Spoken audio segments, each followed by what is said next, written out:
गुरुजी, शुक्राना गुरुजी।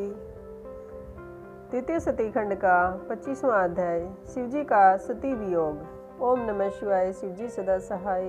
ओम नमः शिवाय, गुरुजी सदा सहाय।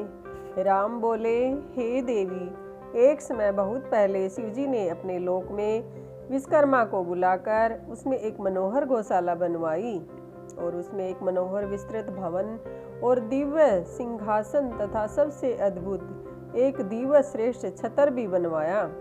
फिर इंद्र आदि सब देवताओं, शास्त्रों, पुत्री सहित ब्रह्मा, मुनियों, देवियों और अप्सराओं को बुलाकर अनेक वस्तुओं का भी संग्रह करवाया।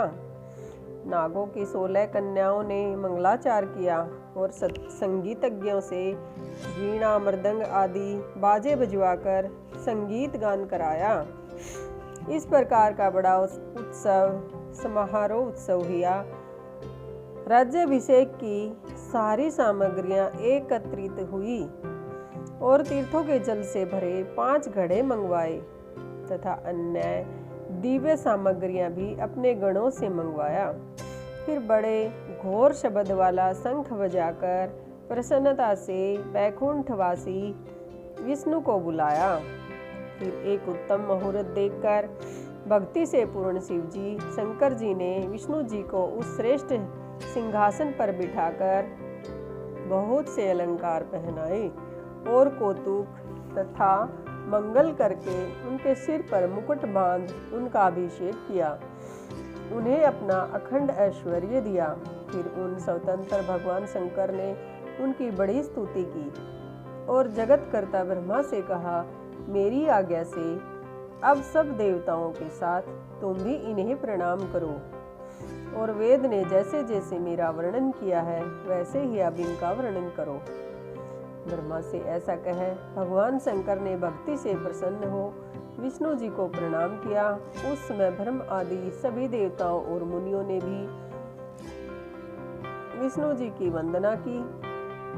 शिवजी ने विष्णु जी को अनेकों वरदान दिए। सभी लोकों का कर्ता, भर्ता और संहर्ता बनाया।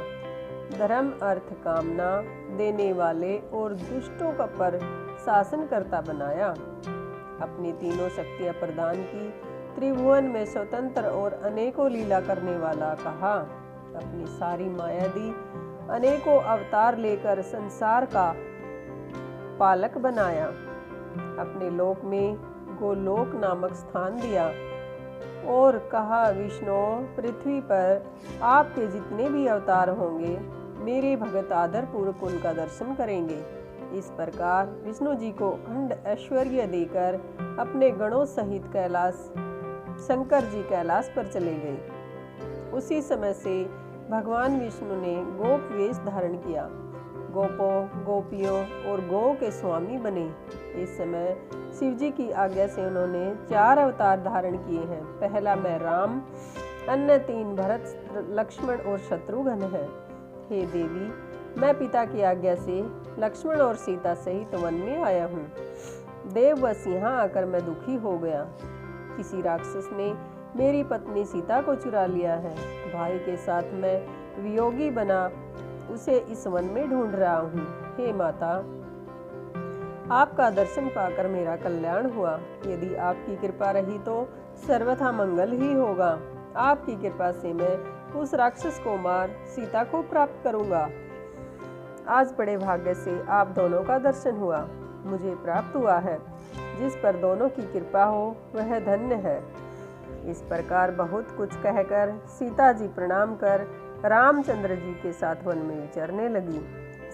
सती जी ने उन्हें शिव भगत जान उनकी बड़ी प्रशंसा की। फिर अपने किए पर पश्चाताप करती हुई शिवजी के पास लौट आई। सती जी को चिंता थी कि अब शिवजी के समीप जाकर उन्हें क्या उत्तर दूंगी। ऐसा बार बार विचार कर सती जी पछताने लगी। फिर शिवजी के पास जाकर उन्हें हृदय से प्रणाम किया। शोक से व्याकुल उनके मुख की शोभा क्षीण हो गई। तब उन्हें दुखित देखकर शिवजी ने पूछा, कुशल तो है न? कहिए आपने किस प्रकार परीक्षा ली? सती ने सिर झुका लिया और कहा, कुछ नहीं। यो कह वह शोक में संतप्त हो शिवजी के पास आ खड़ी हुई। महायोगी शिव ने ध्यान से सती का चरित्र ज्ञात कर लिया। उन्हें बड़ा दुख हुआ। उन्होंने सोचा, अब यदि मैं सती से पूर्ववत स्नेह करूंगा तो मेरी शुद्ध प्रतिज्ञा भंग हो जाएगी। वेद धर्म के पालक शिवजी ने यह विचार कर सती को मन से त्याग दिया। फिर सती से कुछ न कहकर कैलाश की ओर बढ़े। मार्ग में सबको और विशेषकर सती जी को सुनाने के लिए यह आकाशवाणी हुई कि हे परमेश्वर, हे महायोगिन, आप धन्य हैं। आपके समान तीनों लोकों में ऐसा प्रण पालक कोई नहीं है। यह आकाशवाणी सुनते ही सती कांतिहीन हो गई। फिर उन्होंने शिवजी से पूछा, हे नाथ, आपने कौन सा प्रण किया है? हे परमेश्वर, मुझसे कहिए। परंतु सती जी के पूछने पर भी शिवजी ने ब्रह्मा विष्णु के आगे की हुई अपनी पूर्व प्रतिज्ञा को न बतलाया। फिर तो सती जी ने भी अपने प्राण प्रिय शंकर का मन में ध्यान करके अपने त्याग की सारी बातें जान ली। शिवजी द्वारा अपना त्याग समझ उनके मन में बड़ा दुख हुआ। वह शोक से व्याकुल होकर शीघ्र ही दीर्घ निश्वास लेने लगी। तब वह सब समझ सती जी शिवजी का मन बहलाने के लिए अनेकों कथाएं शिवजी सती का मन बहलाने के लिए अनेकों कथाएं कहने लगे। फिर कैलाश में पहुंच समाधि लगा अपने रूप का ध्यान करने लगे। सती भी उनके निकट ही खिन्न चित्त से बैठी रही। सती और शिव के इस चरित्र को किसी ने नहीं जाना। बहुत समय व्यतीत हो गया। जब शिवजी ने समाधि खोली तो निकट जाकर सती ने शिवजी को प्रणाम किया। उदार बुद्धि शंकर जी ने उन्हें अपने सम्मुख आसन दिया। बहुत सी मनोहर कथा कह सती को विमुक्त किया। सती के हृदय में पहले ही जैसे सुख हो गया। सती के हृदय में पहले ही जैसा सुख हो गया। परंतु शिवजी ने अपनी प्रतिज्ञा न छोड़ी। उस कथा के पूर्व जन सती शिव का वियोग समझते हैं, परंतु वास्तव में उनका वियोग नहीं हुआ, क्योंकि जो कुछ होता है सब उनकी इच्छा से ही होता है। फिर ये वियोग कैसा? सती और शंकर का चरित्र कोई नहीं जान सकता। द्वितीय सती खंड का 25वां अध्याय समाप्त। जय गुरु जी। शुक्राना गुरु जी। ओम नमः शिवाय। शिवजी सदा सहाय। ओम नमः शिवाय। गुरु जी सदा सहाय। जय गुरु जी। शुक्राना गुरु जी। शुक्राना गुरु जी। 26वां अध्याय शिव और दक्ष का विरोध। ओम नमः शिवाय। शिवजी सदा सहाय। ओम नमः शिवाय। गुरु जी सदा सहाय। ब्रह्मा जी बोले, इस प्रकार पूर्व काल में प्रयाग में एकत्र होकर मुनियों ने एक महान यज्ञ किया, जिसमें सपरिवार में भी सम्मिलित हुआ। अनेक शास्त्रों में ज्ञान कांड पर विचार हुआ। अपने गणों को साथ लिए शिवजी भी सती सहित उसमें आए। सब ने भक्ति पूर्वक उन्हें प्रणाम कर उनकी स्तुति की। सब शिवजी के दर्शन से संतुष्ट हो अपने भाग्य की प्रशंसा करने लगे।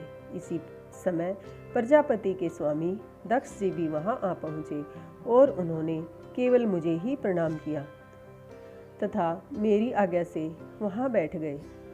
फिर सब ने तेजस्वी दक्ष की बड़ी पूजा की, परंतु परम स्वतंत्र लीलाधारी विहारी महेश्वर अपने आसन पर ही बैठे रहे और उन्होंने दक्ष को प्रणाम भी नहीं किया। इससे दक्ष को बड़ा क्रोध आया। उन्होंने सभा के मध्य में सबको सुनाते हुए शिवजी को बहुत कुवाच कहा और कहा कि यह पाखंडी, दुर्जन, पापशील, ब्राह्मण, निंदक, सर्वदा स्त्री में आसक्त और रति में प्रवीण है। संबंध से मेरा पुत्र होते हुए भी इसने मुझे प्रणाम तक भी नहीं किया, अतः मैं इसे श्राप दूंगा। हे ब्राह्मणों और देवताओं, तुम सभी सुन लो, यह शिव मेरे द्वारा सर्वथा ही वध करने योग्य है। मैं इसे बहिष्कृत करता हूँ। अब आज से यह देवताओं के साथ भाग नहीं ले पाएगा। यह वर्णहीन, शमशानवासी और कुल जन्म से हीन है। यह सुनते ही नंदीश्वर की आंखें लाल हो गई। उसने दक्ष को बहुत डांटा और फटकारा। दक्ष नंदीश्वर को भी श्राप देने लगे।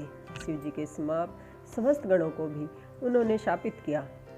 फिर तो नंदीश्वर को और भी क्रोध आ गया। उसने उस महागर्वित दक्ष से कहा, हे दुर्बुद्धे, क्या तू शिव तत्व को नहीं जानता? रे मूर्ख, ये तो तूने भृगु आदि ऋषियों के मध्य में इन महाप्रभु भगवान शंकर का उपवास किया है। इससे शिव जी के प्रभाव से मैं भी तुझे शाप देता हूँ।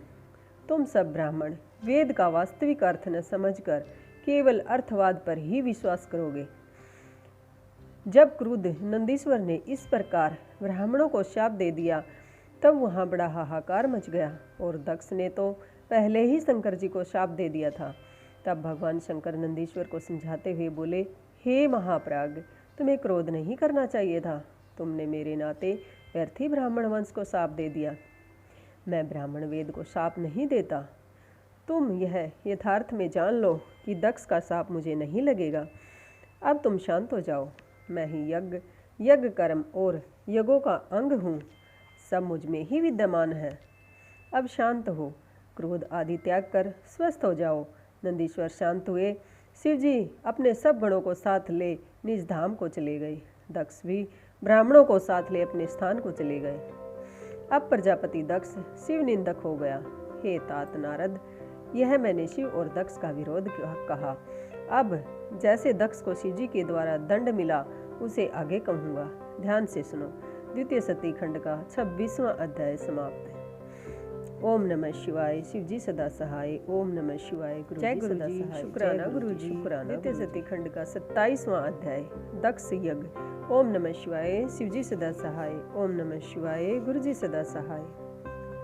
चले गुरु जी।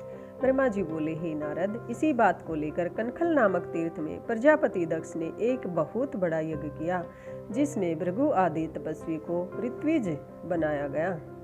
88,000 ऋत्विज उस यज्ञ में आहुति देते थे और 64,000 देवर्षि मंत्र बोलते थे। जितने अधर्वयु और होते थे उतने ही सप्तऋषि और नारद आदि ऋषि पृथक पृथक गाया करते थे।